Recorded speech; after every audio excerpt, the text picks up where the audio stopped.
너를 지으신 자가 네 남편이다 그 말이잖아요. 나를 지으신 창조자가 나를 버리고 떠나면 난 과부다 그런 말이죠. 성경의 개념이에요 이것이. 영적 적용을 이렇게 하는 겁니다. 그 다음에 야고보서 1장에서 몇 절 읽어보겠습니다. 1장 26절부터 28절 사이에 나오는 말이죠. 이제 이사야서에서 지금 이 54장 여기 쭉 나가는 말씀에서 야고보 선지자가 인용하는 말이에요. 참 경건과 거짓 경건에 대해서 말하고 있죠. 거기 읽어보겠습니다. 야고보서 1장 26절부터 나오는 말인 것 같은데.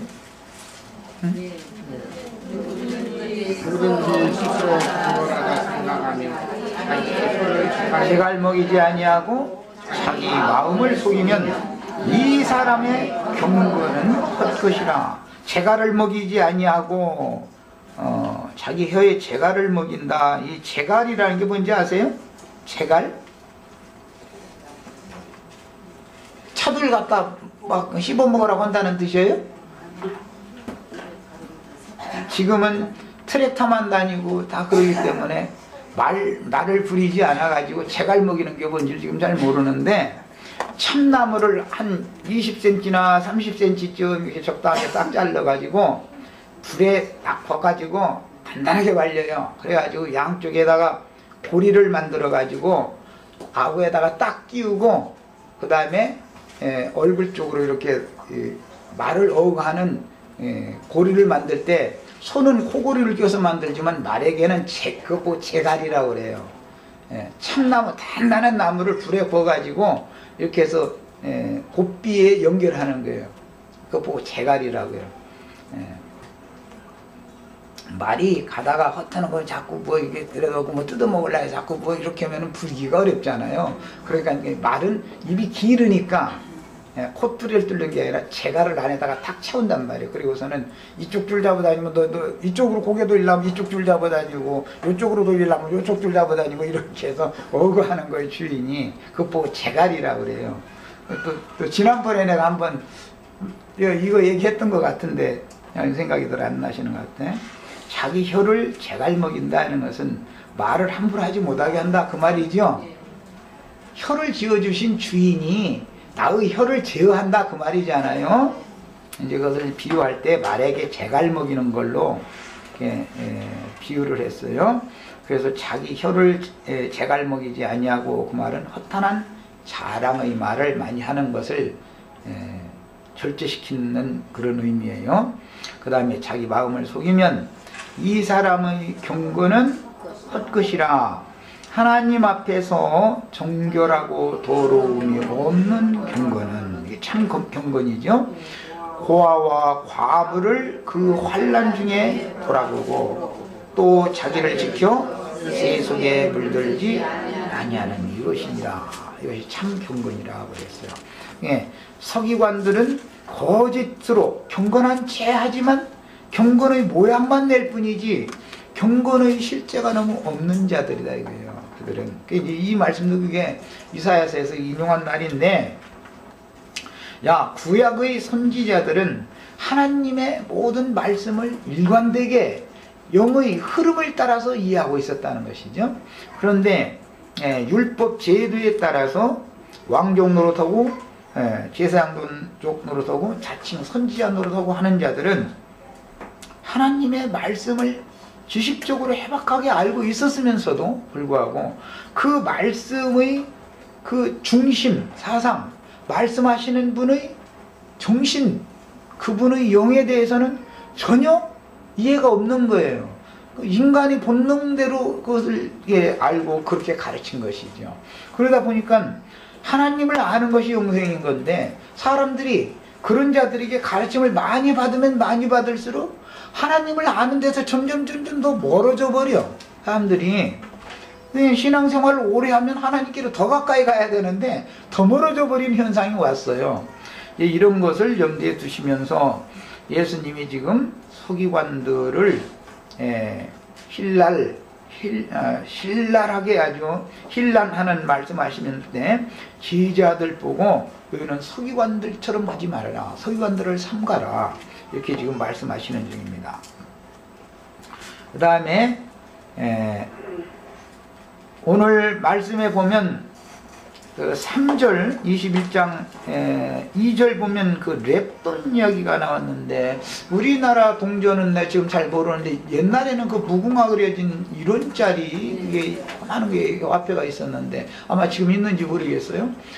이제 그런 게 그 히브리인들이 세계에서 통용되는 화폐의 가장 작은 소 단위를 말하는 거예요.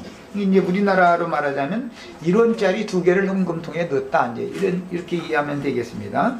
그런데 그걸 보시고 가라사대 내가 참으로 너에게 말하노니 이 가난한 과부가 47절에서 과부의 가산을 삼키는 이야기가 20장 47절에 나왔었는데 21장으로 이어져서는 그 과부는 가난한 과부다. 예수님이 가난하다라는 말을 앞에 이렇게 형용사를 붙였습니다. 수식어를 붙였어요. 그리고 나서 모든 사람보다 많이 넣었다 라고 그 과부가 헌금통에다가 이제 여기는 헌금이라고 그랬고 뭐 연복괴라는 표현을 했는데 이건 이제 원문대로는 이제 오늘날 기성교육이 그런 것과는 좀 다른 형식이고 예수님이 그 연복궤에다가 사람들이 돈 넣는 걸 볼 때 눈을 들어서 봤다 그랬어요. 그러면 그 연복궤에다 돈을 넣는데 예수님이 눈을 이렇게 치켜들고서 봤다. 그럼 얼마나 우스꽝스러운 표현이에요? 그냥 통상적으로 그냥 성전에 들어갔는데 보니까 연복궤에다 사람들이 그냥 지나가면서 이제 돈 넣은 것을 그냥 본 거죠. 그런데 그 원문을 이건 직역을 잘했습니다. 눈을 우러러 봤다 이거예요. 우러러서 봤어요. 그러면 이제 그걸 잘못 이렇게 생각하면 예수님도 헌금통에 돈 넣은 걸 우러러 봤다 그거 탐내고 있었나 그런 생각이 아마 들 수가 있어요. 그러니까 여기서 나오는 헌금이라고 하는 개념이 하나님이 우러러 보시는 것이다 라는 것과 연관을 시켜서 보면 돈통에다 돈 넣는다는 개념이 아니라는 것을 알 수가 있어요. 이걸 아셔야 됩니다. 개념 정리를 잘 하셔야 돼요. 그래서 말하고자 하는 의중을 알라고 얘기 시작하는 거예요. 그 다음에 이제 연복궤라고 그랬는데 마태복음 27장 6절에서는 그게 가룟 유다가 은 30을 성전고에 갔다가 던져넣었다고 그랬죠. 그 성전고에서 그 돈을 다시 은 30을 그 대제사장 율법사 서기관 이런 사람들이 다시 빼내가면서 이건 성전고에 넣어둠이 마땅치 않다 했다. 이제 그렇게 표현됐어요. 그 성전고라는 말이 더 정확한 번역입니다. 성전고예요. 그러니까 구약의 율법에 따라서 예루살렘 성전이나 그 다음에 각지의 회당에는 반드시 문 앞에 백성들이 성전에 바로 들어가기 전에 문 앞에 성전고가 있습니다. 그것은 이스라엘의 뜰이라고 하는 곧 그 문이 있는데 동서남북 사방으로 거기서는 문이 있는데 사방 문들마다 성전고를 비치해 둡니다. 그러니까 이스라엘의 뜰이라고 한 마당으로 이방인의 뜰에서 이스라엘의 뜰로 들어갈 때는 반드시 성전고에다가 자기 힘에 미치는 만큼 해서 돈을 넣고 들어가야 되는 그냥 유대인들의 신앙에서는 그대로 절대 들어가지 않습니다. 이제 이런 것들이 오늘날은 예배당의 문 앞에 이렇게 돈통을 이렇게 만들어 놓고 거기다 이제 돈을 넣는 것을 이렇게 되어졌죠.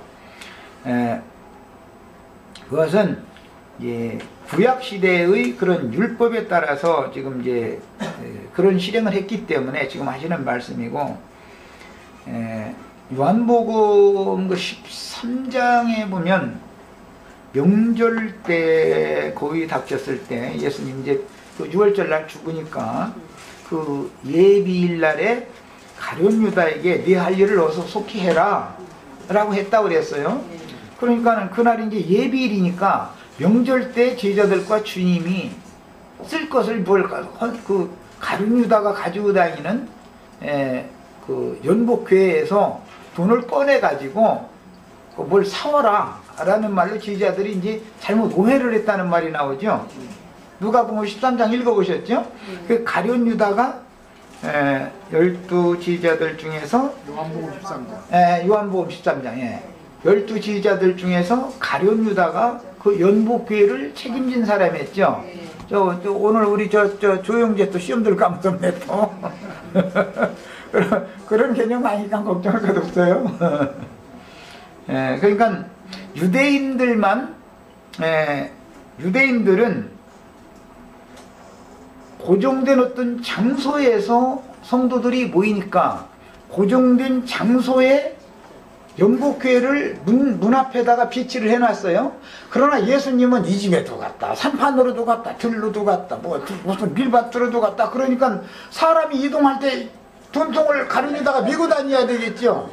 자, 이제 이런 개념을 잘 지금 이걸 대비해가면서 잘 생각해 보셔야 돼요. 고정된 건물에서 모일 때는 유대인들은 연복교회를 사람이 들어가는 문 앞에다가 딱 놓으면 되는 거예요. 그럼 빛이 놔두는 거죠. 그거는 고정돼 있죠. 그러나 예수님과 제자들이 모일 때는 연복교회도 같이 움직여야 되는 거예요. 같이 다녔어요. 이것이 그런 걸 보면은 성경이 말하는 연보라고 하는 것, 아까 내가 말했던 선물, 예물, 특히 희생, 생축 이렇게 번역되는